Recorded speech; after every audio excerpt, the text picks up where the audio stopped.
nang gumuho ang itinatayong siyam na palapag na gusali sa Angeles City, Pampanga. Balita mula Angeles City, hatid ni Radyo Patrol Nico Bagsik. Nico.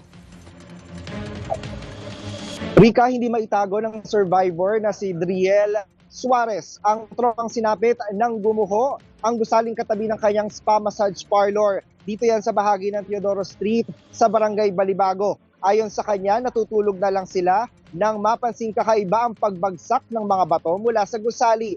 Bigla na lang nilang naramdaman ang tila lindol na pagyanig mula sa ikalawang palapag ng kanilang spa massage parlor. Yun pala, gumuho na ang siyam na palapag na katabing gusali. Tanging pag-cover na lamang ng ulo ang nagawa niya at ng mga tauhan palabas ng massage parlor. Kaya nagbagsakan ng mga bato, mula sa gumuhong gusali. Narito ang kanyang pahayag. Wala pa pong 30 seconds.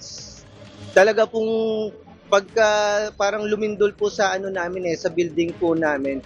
Nung pagkalindol po ng malakas, may mga nagpuputukan po ng mga parang sa mga live na kuryente po. Tapos pagka po ng building, narinig na po namin bumagsak po, wala pa pong 30 seconds. Mika, pasado alas 4 na madaling araw kahapon nang ma-rescue sila ng mga otoridad at dinala sa pagamutan dahil inatake naman siya ng high blood. Kaya tinuturing niyang maswerte dahil nakaligtas dito sa insidente.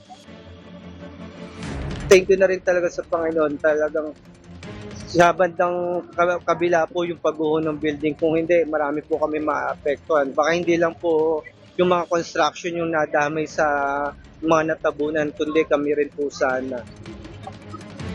Sa kabila nito, Rika, nangangamba siya ngayon kung paano ibabangon ang negosyo dahil iyon lang ang kanyang pinagkakakitaan para makapagtapos ng pag-aaral.